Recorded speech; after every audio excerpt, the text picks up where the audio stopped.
Lecture 31 begins with a review of the imaginary part of the K equivalent that we have seen we can obtain through the spectral analysis tool that we have developed. And as an example, we cite the Adams scheme, which shows the asymmetry in terms of instability near the inflow, and this can be at times cured by introducing what is called as a buffer domain technique which is used near the outflow, and the compact scheme interestingly enough actually mimics this buffer domain technique because it has tremendously high dissipation near the outflow boundary. So, if we are talking about a propagation problem, the waves will propagate through the domain, and when it will come near the outflow boundary, it will be attenuated, and that will save lots of problem of wave reflection from the boundary, which seems to be a major problem of computing. So, this is what we would be talking about. We also would highlight that the very often used outflow boundary condition as a fully developed boundary condition is not always adequate, because it can lead to some kind of wave reflection, and if we have developed a method which is stable for a wave that is propagating from left to right, then this reflected wave will be unstable with respect to that algorithm. So, this is a major issue that we will have to be working on, and then we will again switch back to the optimization method of Harasan-Tesson in developing a scheme for a periodic problem. And once we adopt this optimum scheme of Harasan-Tesson and add Adams boundary closure to it, we notice again that the instability problem is retained. So, this actually tells us that we need to do somewhat better, and we talk about truncation error minimization as optimization problem by taking care of boundary closure properly. And we note that we use the Fourier transform technique, and this relates to its property with respect to the impulse response, and we will revisit this optimization problem with respect to white noise excitation only, because any other estimates will be a less conservative estimate. So, white noise excitation gives us the outer bound. Having defined the mean square error through this norm, we can actually develop an example. That is what we will be doing, introducing the optimization problem as a 2 parameter problem, which will be actually using the grid search technique in identifying the optimum values of these 2 parameters. This will basically conclude our discussion on developing optimum scheme for compact scheme methodologies. And having done that, we also would highlight another source of error which is not covered in the above, that is namely the aliasing error. This happens whenever we do include product evaluation either in the transform plane as a linear equation or nonlinear equation. So, this is something that we will be talking about, and we will introduce aliasing as such. I think we were discussing yesterday about what is the role of the imaginary part of this K equivalent that we have here in this equation 22. You can see that while calculating the spatial derivative in an exact form, what you do, you multiply by I k, right, and numerically that this I k is represented by I k equivalent. Okay. If I have this I k equivalent split into the real and imaginary part, the imaginary part goes on the right hand side, right. You look at the corresponding dissipative equation. Okay. So, this is the source of dissipation here, and when I write in the Fourier spectral form, then I will get del u del t plus c this is equal to minus nu into this will give me k square, right. So, what happens is you can see this term appears here with a negative sign, right. So, that is what you have to look for when you obtain k equivalent by k and plot it versus k h. You look at the imaginary path, wherever you have negative sign, that would give you a dissipative effect. If k imaginary is negative, that is the dissipative effect. If k imaginary is positive, then what we said yesterday would be that you would have a anti-diffusive effect, right. So, that is what we did talk about, let us say this scheme here. In this scheme, what you see here, that for the point 1, point 2 and point 4, that you see the imaginary part of k equivalent, all these 3 points you are seeing here, it is positive. So, in a numerical exercise, these 3 points, well, actually it would show all the way up to the 6th point. If you see, the 6th point is marginally unstable, it is slightly positive on top. So, all these first 6 points, you would see numerical instability. In the same way, if you look at on the other side of the domain, j equal to 30, you have a massive dissipation. You can see these values, and this is j equal to 29, and you can see j equal to 27. So, what happens is, near the inflow, if I am solving this problem in a domain like this, let us call this j equal to 1, and this is at j equal to 30. So, what we are seeing up to the first 6 points, we are getting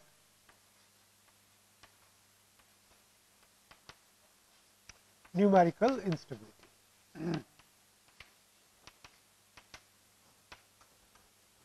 And this, on the other side of the domain, you would get to see very high damping, right. So, this is what I thought I will explain to you clearly, because I think after the class we had a discussion, and I thought everybody would benefit if we.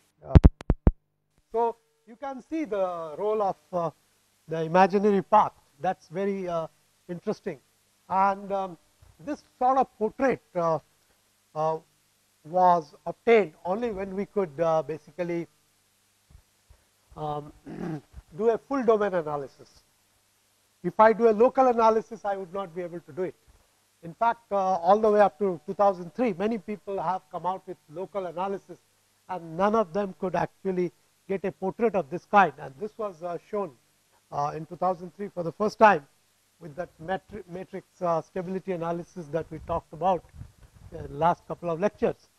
We could study the full domain in one go, and the reason that we have chosen this model equation is pretty much obvious, because we are trying to take a model equation which is really non-dissipative or non-dispersive. So, if you are trying to test out your scheme, numerical method, nothing can be better than this. This provides a very critical test on your ability to look at the dissipation and dispersion of numerical schemes.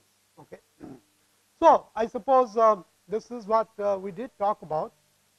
Here we have talked about the dissipative property of the atom scheme, and what we notice that it becomes more dissipative as you move towards the outer part of the domain, and interestingly enough, this could be very beneficially used in practical computing, and let us see how it is done through an example. What we are seeing here is called a receptivity of a flow over a flat plate. What essentially one does here is excite the flow at a fixed amplitude and a fixed frequency, and the flow is computed in the domain guided by this inflow as well as the outflow here, and what happens during the evolution of the flow is nothing but the growth of periodic disturbances that actually grow in space. Now, if you excite the flow here, these are essentially unstable waves, physically unstable waves. That means the amplitude keeps growing as you go downstream.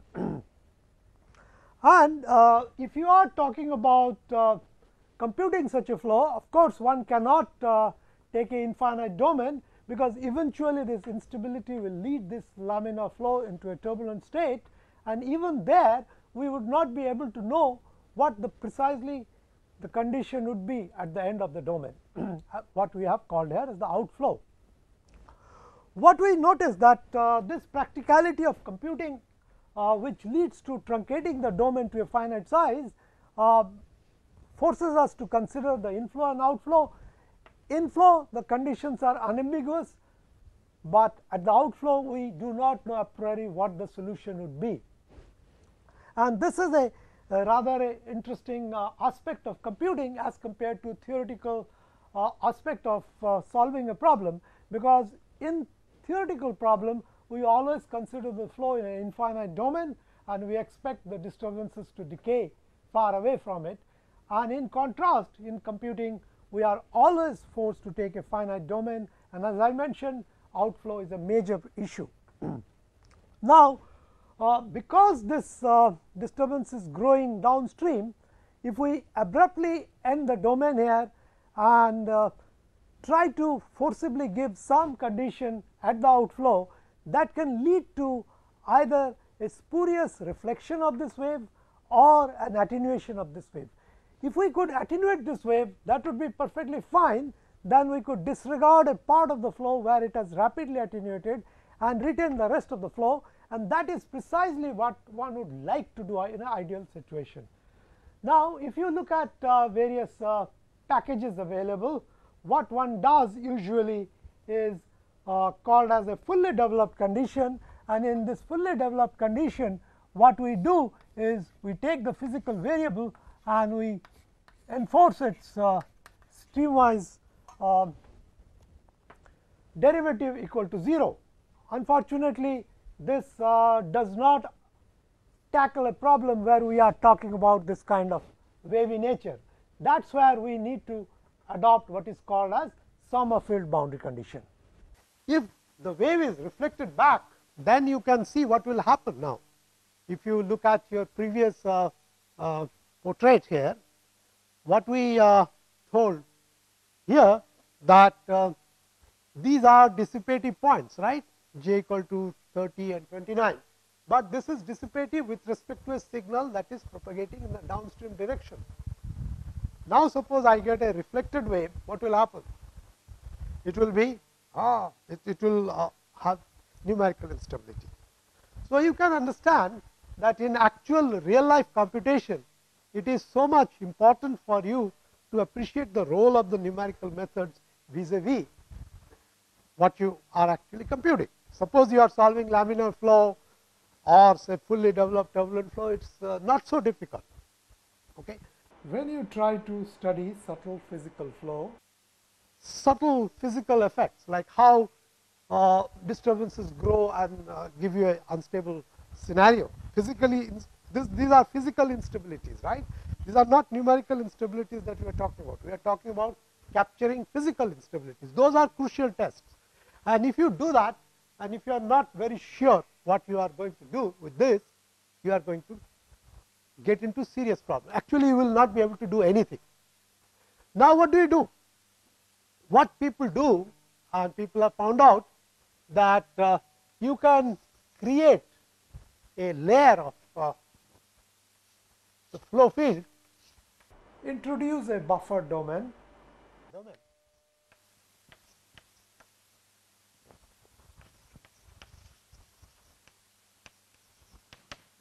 So, what we are actually doing in the buffer domain, whatever these disturbances are coming in here will not allow it to grow. If we have the numerical overstability like this, serious damping that we have here, so what will happen in this path? Instead of this wave actually growing, numerically will attenuate it. And if we do so much that when we come to the end of the domain, the wave has artificially been damped out. So, there is no question of its reflection back inside again in the domain. So, this is the role that buffer domain plays in actual computations. Wherever you have information propagating via waves, you may be better off artificially constructing the buffer domain, like what we have shown in the blackboard. But this portrait tells you very clearly that this particular method, or methods which actually display this kind of property near the outflow, behaves like a buffer layer for you, because in the outflow path of the domain, any disturbances those are coming there, they will be severely attenuated, and you will not have this problem. And this is what we just said in the second. The amount of dissipation added for this outflow points are quite large, and this will work like a buffer layer used in many flow transition problems. So, I explained to you what this flow transition problem is, and you can appreciate the utility of such a layer that basically will decay perturbations to 0 at the outflow. So, you have any spurious reflection from the outflow boundary. This is a major benefit that you can derive from the property of this method. Okay. Now, I think we can go back to where we were yesterday, and we were looking at various schemes, and what we were looking at how to improve the accuracy of the scheme, and I briefly mentioned about these two scientists' work on developing new schemes which had this following property. It had very high spectral accuracy, and you can do it very easily. So, the computational speed is quite fast. However, you must notice that they also solved the same problem, the 1D wave problem, 1D convection problem. And then what they did, they started off from that equation that we wrote.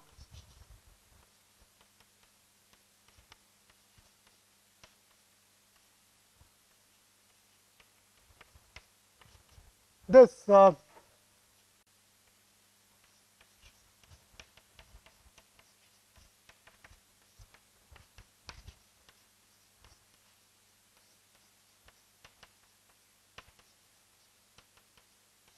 this is the stencil with which we actually start working, and then because they were looking at a periodic problem, periodic 1D problem, then all you need to do is tweak this to get you the accurate solution. So, this is applicable at all points, periodic problem, right. So, we do not have to worry about near boundary closure, and all these issues have been sidestepped by considering the periodic problem. Now, what you do actually is try to minimize the error that is created by this compact scheme with respect to a spectral method over the full range, and then you can see that departure is going to be a function of these three parameters alpha, a, and b.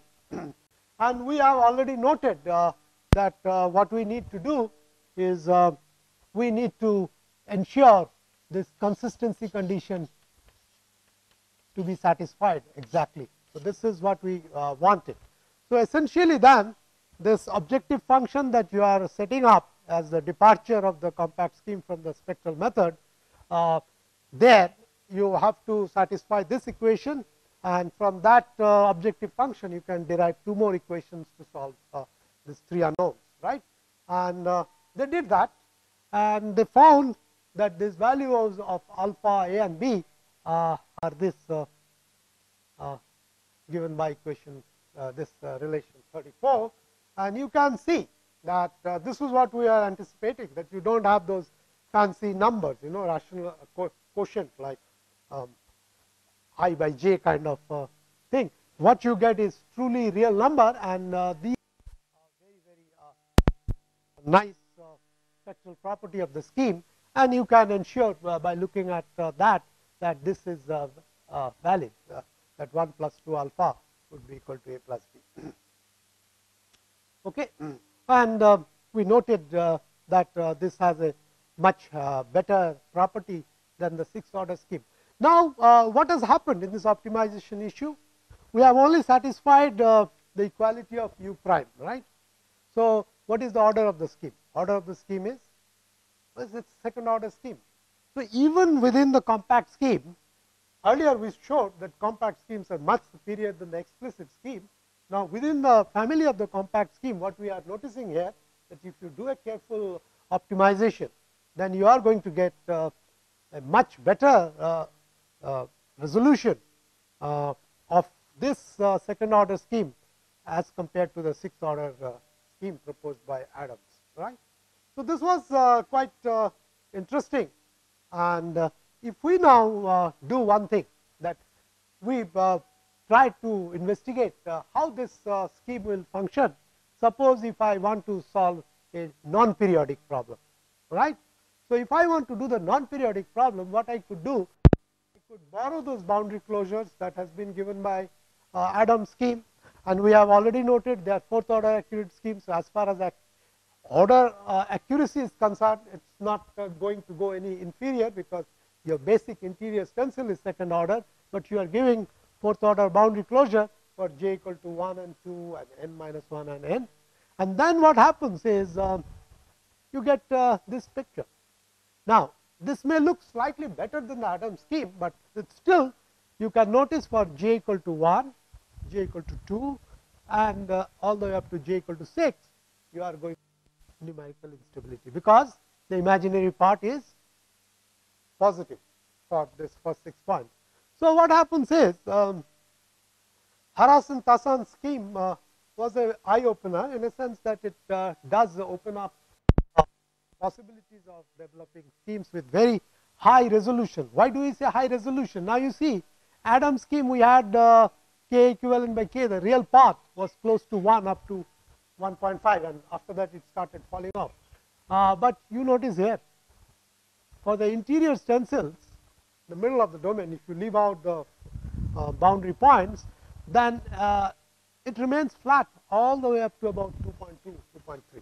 So, maximum you can go up to pi, and this scheme actually helps you go all the way up to of the theoretical limit, right. So, this was a good thing, but still we notice that despite its excellent spectral resolution, imaginary part actually shows a large instability for those inflow part of the domain, and we do get intermediate wave numbers where you have large instabilities and milder instabilities at extreme wave number for j equal to 2, and for j equal to 5, this instability property actually starts coming down. Okay. But that leads us to making a confession that you are still not ready to use it for practical application, because the numerical instabilities are there. However, this analysis tells us the efficiency of the optimization process, and we could perhaps exploit it, and that is what we can do. Okay. What we would do is, let us say that we are trying to find out the first derivative via optimization process. So, what we could do is we could obtain the exact representation of the first derivative as L of kh, and the corresponding discrete representation is LH of kh. Then we can find out this L2 norm that we have been talking about. So, basically what we are doing, we are finding out the mean square departure of the error, and this is obtained at let us say at the jth node. So, this is a local property.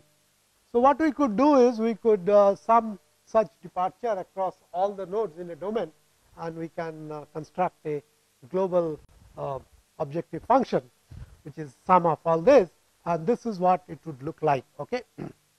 Now, what happened in Harasan-Tassan's exercise, they were solving this problem with periodic boundary conditions. So, they took some initial conditions, and those initial conditions were kind of restrictive, in a sense they are band limited. What one could perhaps do is make that restriction also disappear. So, what you do is you take u of k as equal to 1. What does u of k equal to 1 mean? I think this is something also I wanted to discuss with you, because I noticed that not all of you are familiar with the property of Fourier transform.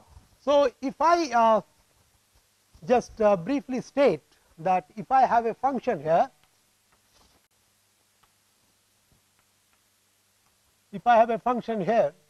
like this, then of course I can plot its Fourier transform, and I would perhaps see if it's a Gaussian, then it will also be a kind of a Gaussian. Okay, this is a very nice, well behaved function. The Gaussian functions form a member of Hermitian functions. They have this unique property that the original and its transform has identical appearance. However, if I take a function like this, a periodic function, what do I get? So, what would be its transform here?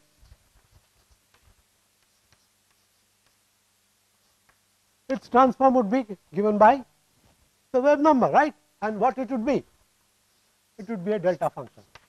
So, if this corresponds to k naught, then the spike in spectral plane is also at k naught.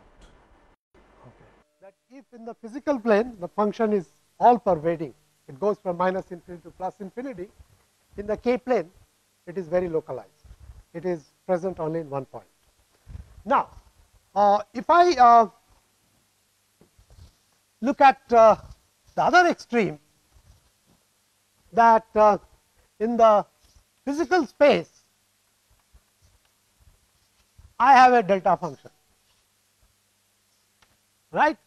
So, if I have a delta function, let us say at x equal to x naught, what will I get here?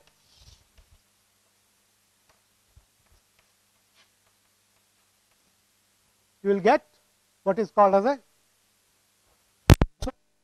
white noise. You will get this f of k is equal to 1 everywhere. That means what? All the wave numbers are equally excited. Now, you will understand that in all those high school experiments, when you started doing all those vibration of a pendulum, what did you do? You always gave a impulsive excitation, right? You took the pendulum in one point and then let it go. So, that was like this, an impulse that is imparted into the system. The moment you impart an impulse, what it does, it excites all the wave numbers and frequency in the system, so that you are not doing any discrimination. So, what will happen? Your input to the system is equally spread over all wave numbers, all frequencies, and then what the system does, system actually picks up the natural frequency and displays it. That is what you see, the pendulum eventually settles down to its natural frequency. So, you have already done it. So, what you are seeing that if you have a very localized disturbance, that is going to be a very, very tough case for you to consider, because now you can see all k's are excited. And so, when we are also going to do this optimization business exercise, what we are going to do is instead of u of k square, we just simply put it equal to 1. So, what we are doing, we are not discriminating like Haras and Tassan. Haras and Tassan may have done something like this, a band limited thing. So, what happens, that becomes, that optimization becomes somewhat like a problem dependent exercise, it is restrictive. So, we wanted to restrict that, and we did that, and that is what you see in equation 36. We have put u of k equal to 1, so that we can talk about the toughest possible problem that you can have. Okay. Now, okay, so this is what I have been talking about. So, this is what is explained. Now, what you notice here, L of k, if I am obtaining the first derivative, what is L of k going to be? It is operating on u, right. So, this actually give me in k space as IKU, right. That is our theoretical estimate of the derivative. So, for each k, all I need to do is take the transform multiply by I k, and that is what we are going to substitute in equation 37 here, L of kh. I will just simply write it as I of k. Now, what about this the discrete operation? If you recall, yesterday we wrote it as I k equivalent u, right? And this we wrote it as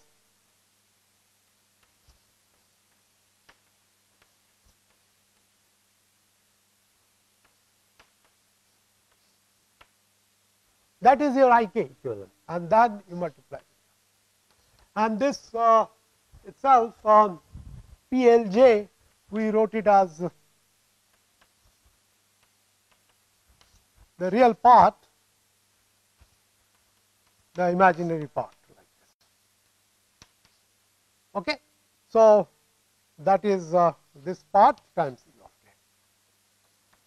So, this is how we write in equation 37 the expression for the theoretical estimate of the derivative, and this is the corresponding numerical estimate of the derivative, and you substitute that and work out the details. So, this is how it would look like, right? CJL into RLJ, and the imaginary part will be I times CJL ILJ minus KH, and this is the this is a complex number. So, you take its multiplied by conjugate, you get a squared quantity, and that is what is going to be your local optimization function G of j. Well, there is a bit of algebra involved. You can go through it, and what you find that everything depends on what now? Your numerical method that fixes the C matrix, and once you have the C matrix, this is what your optimization function is going to look like. Okay. So, it involves, if you are looking at the jth node, it involves some constant part that of course comes from this part L of kh part that gives rise to this first two terms, and the rest of the term comes from this numerical approximation of the derivative, and it comes out in the following three groups the way we have written down. One corresponds to the node itself, so Cjj square, and then we have this type of product term which involves interaction of the neighbors of the jth, because you see we are restricting it to L not equal to j. So, it is summed over L equal to 1 to n, excluding j n equal to j is written out here separately. Okay. In addition, we have this kind of term where Cjl is divided by L minus j. So, now if you are focusing on the jth point, you notice that if Cjls are non-zero, they are going to be affected by all the neighbors, right. So, this is what we get. Now, you can actually use this representation or this formulae for any particular method you choose, provided you know the corresponding C matrix. Okay. So, that is the clue. Now, we have also noted that in general for a general discrete scheme, C is essentially equal to A inverse B. However, if you look at explicit scheme, A matrix is the identity matrix. So, C is equal to B, and you also notice that the thing is error. So, this Gj is some kind of an error. So, Gj actually scales with n. More you have, larger the number of points, the error will be more. So, it is somewhat little counterintuitive, because we are given to believe that we refine the grade more and more, error will come down. But you are noticing that n comes here as a scaling parameter. So, actually Gj is directly proportional to n. So, n increases, the error also would increase. That is that. And you also notice one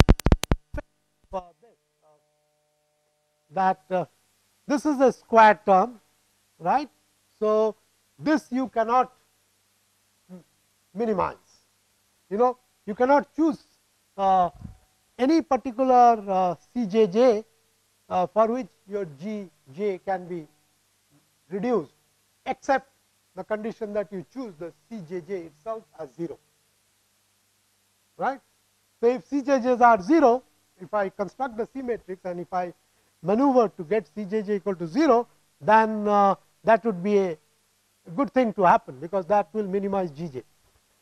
This one is also a quadratic set of term, and this will also not going to help you much, because that we have neighboring points on either side, they come in a antisymmetric form. So, this is also a square set of forms.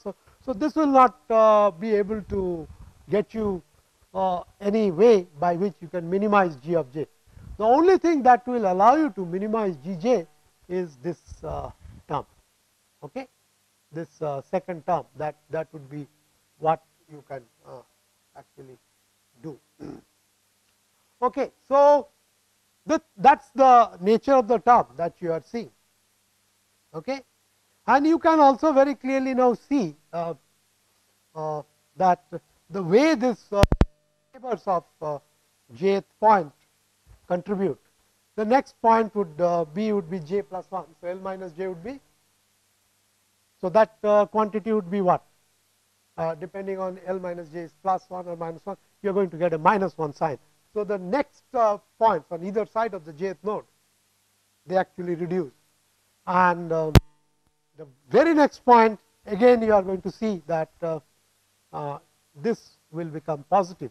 So, we will have to probe a little closer and see what we get.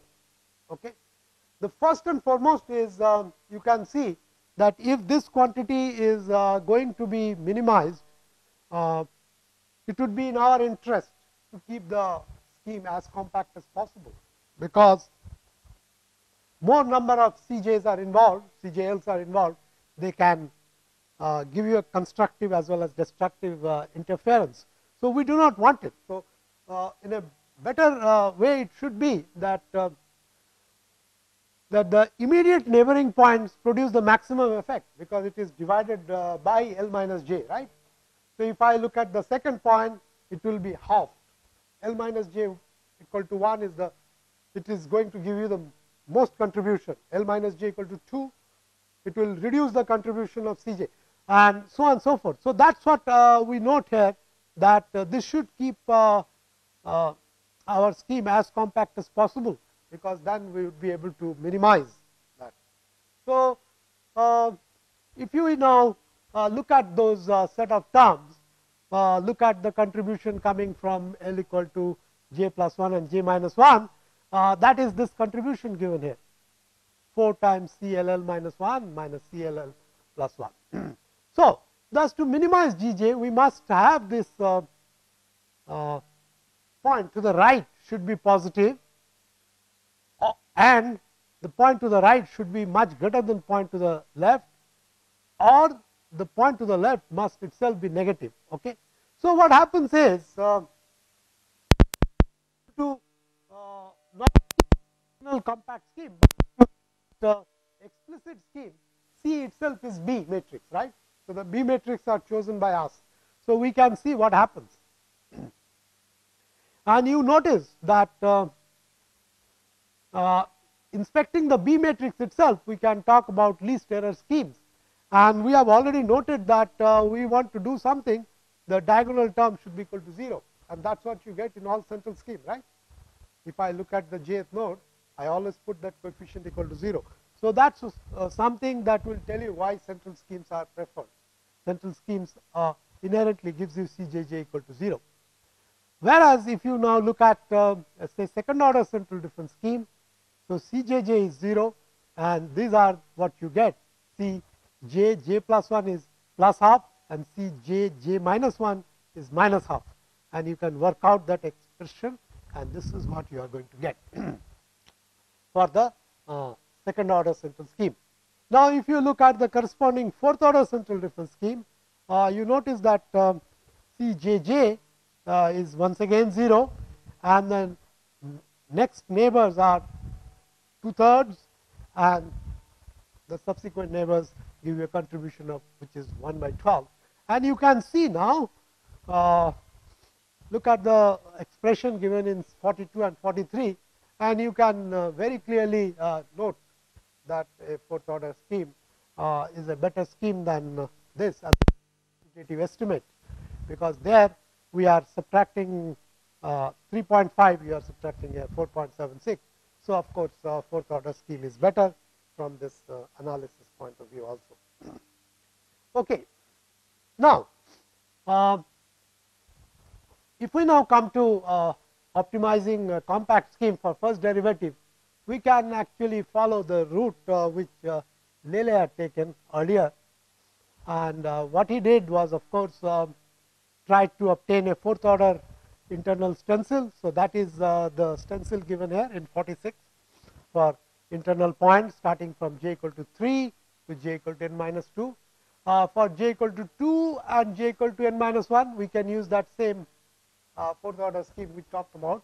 This is a central scheme. So, this points towards the correct direction, whereas at j equal to 1, we do not know what to do. So, we write the scheme like this.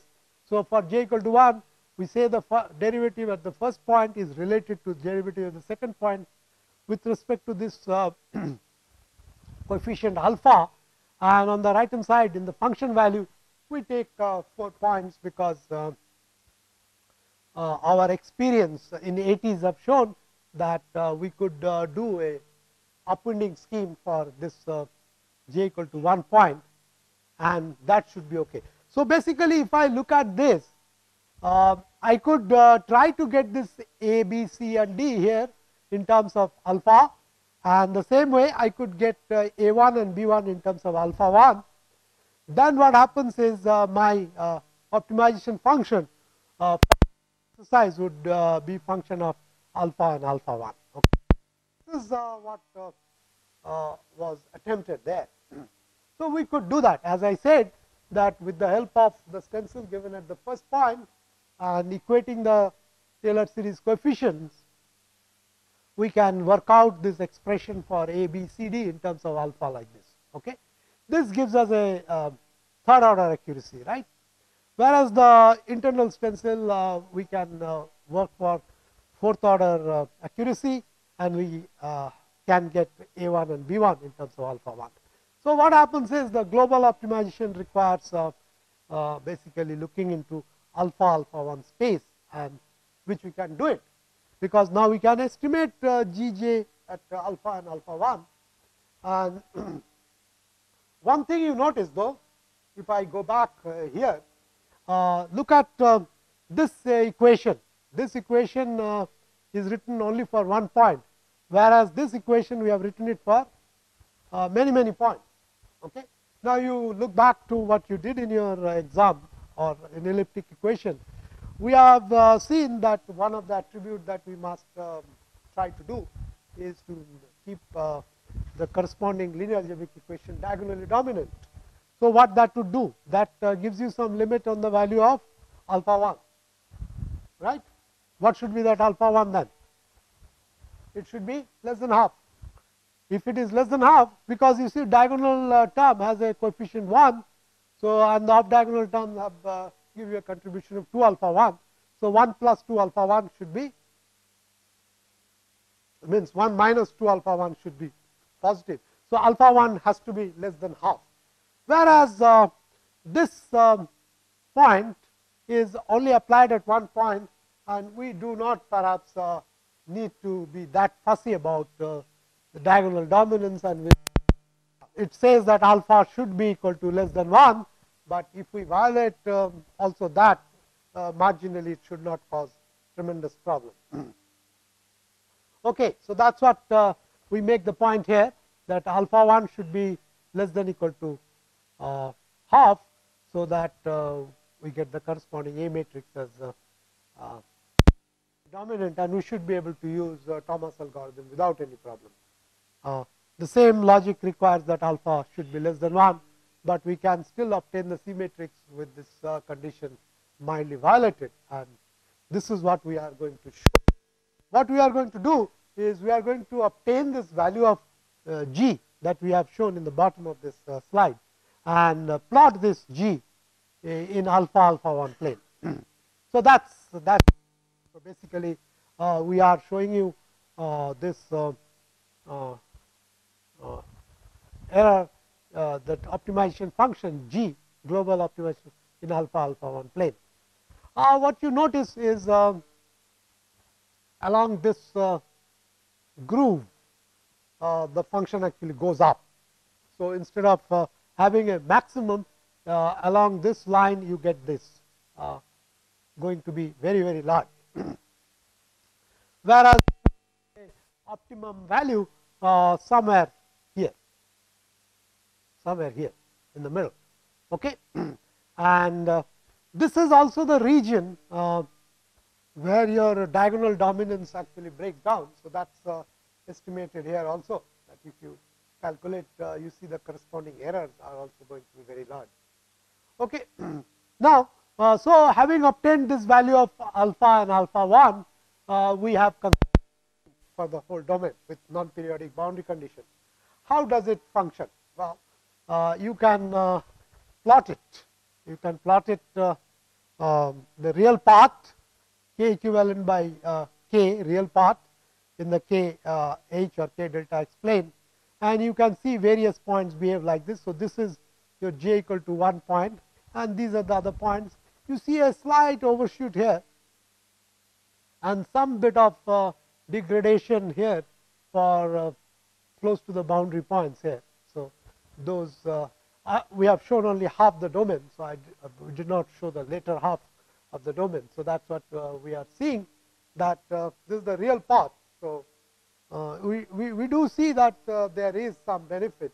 However, if you plot the imaginary path, this is what it is, and this is not very encouraging at all, because you can see j equal to 1, you have very severe instability for any kh above 1.5, right?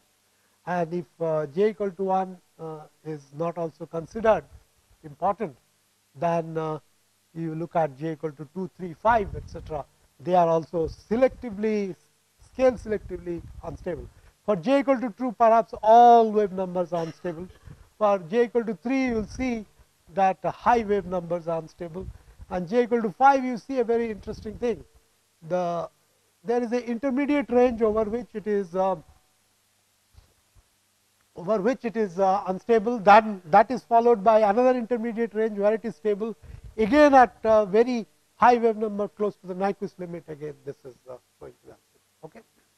So of course we should not be surprised, because we did not put any constraint on the G to avoid numerical instability, and we are paying the price here, right? So if we don't have any constraint on the G, we end up developing so-called optimum scheme, which will have numerical instability. So I suppose we now have come to realize that even when we are trying to develop compact schemes, and if we keep the stencil like what we have done here, what we have here, the basic stencil is given here, right? And they are central, right? So central schemes appears to be not holding up a lot of promise for us.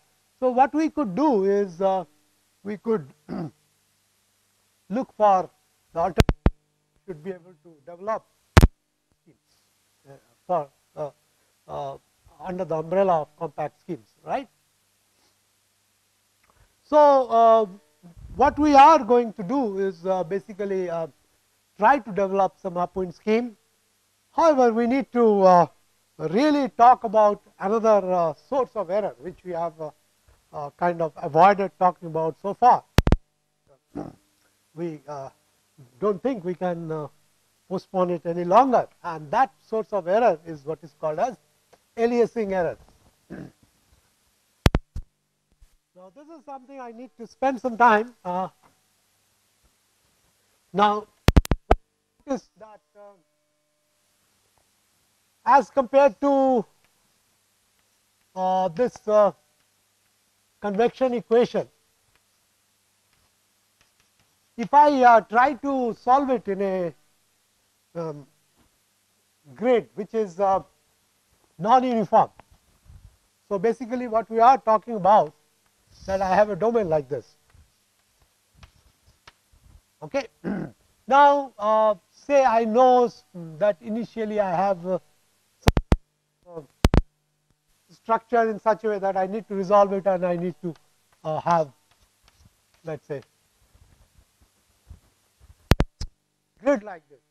So, we talked about it before also, that if we want to use compact scheme and in a non-uniform grid, what we should be doing? Well, we would transform the x plane into a transform plane, which I will call it xi. This I should divide it by del x del y. So, basically if that is your x plane in the xi plane, I would have uniformly spaced point, and now whatever we have developed so far, we can use them, right, because they were all developed for uniform space point. So, if we do this, what has happened now? Now, you see, this is a quantity that is a function of xi, independent variable. In addition, this transformation function that we have tried to get. So, x is a function of xi. We may actually do it analytically, we may do it numerically, but we will have to what has happened. This was a sort of a linear term, right? But what has happened now here? It has become a product of two functions, and a product of two functions dependent on xi. How do we represent it in a sense of in the K space?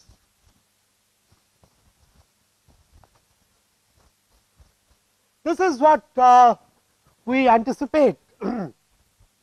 Let me write for simplification of that this is f of xi, and let me call one of del x del xi, let me write it as z of xi.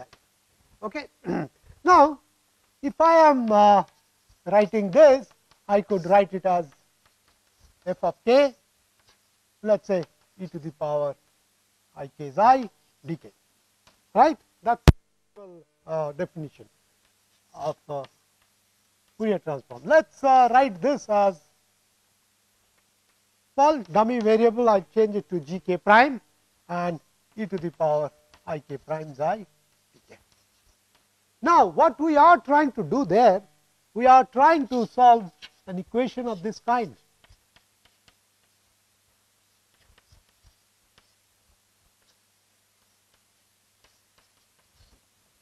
Right. Now, what happens? This is where we actually get into a bit of a problem now. Now, if I am trying to estimate f times g,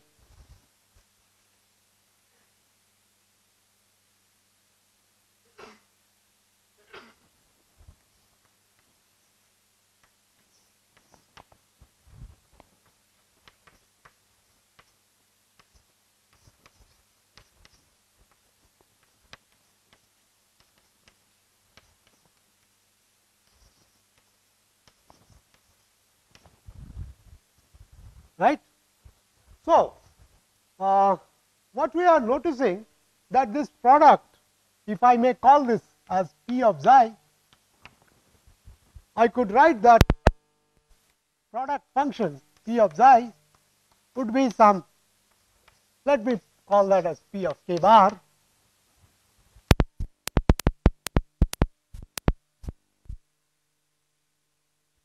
Okay. Now, what has happened here? K and k prime, what is its range of variability? The Nyquist limit that we need to do here. So, we will be writing here, say, minus k max to plus k max. So, what happens to this? This shows a variation, this phase variation is shown here as minus 2 k max to plus 2 k max. But given a grid, can I do that? We cannot, because our grid is capable of handling only from minus k max to plus k max. But trying to take the product, we see that we are trying to spill out of the region. What happens? I have already told you what happens in computing. Even though we are working in a limited region, we always take its periodic extension on either side, right? So if I am trying to resolve a problem from minus k max to plus k max, and in the process I spill out to say minus 2 k max to plus 2 k max, what happens to this region? They cannot physically stay there. Okay? At the same time, this problem is repeated, right? So what does it mean? That what we are seeing from minus km to plus km, the same thing should have happened here, minus 3 km to minus km, right? So these points are what? These points have a corresponding image inside here, because they are the periodic extension. So what happens is, this point would map first point here, that should be the first point here. So what happens to this point? This point would this point. So what has happened is, the one that is supposed to be have gone there, numerically it will be transposed to this region. The same way, this part also would map in this way. This part would. So anything that spills out, it is reassigned in a new region, new point. And this is something you must have to understand, that what is happening now is some component of the product cannot be resolved properly, and they have been given a new name. This is what we call by aliasing, right? Alias means that, you know, all those bad people, they have some nicknames which we call as X alias Y alias Z. So this is also something happening very bad here, which should not be kept, but we are pushing them and contaminating the good region where we do not have error. So this phenomena is called aliasing error. Okay? So we'll talk about it a little more on the next class. This is a major issue and it's not very trivial. Okay? So we'll talk about it.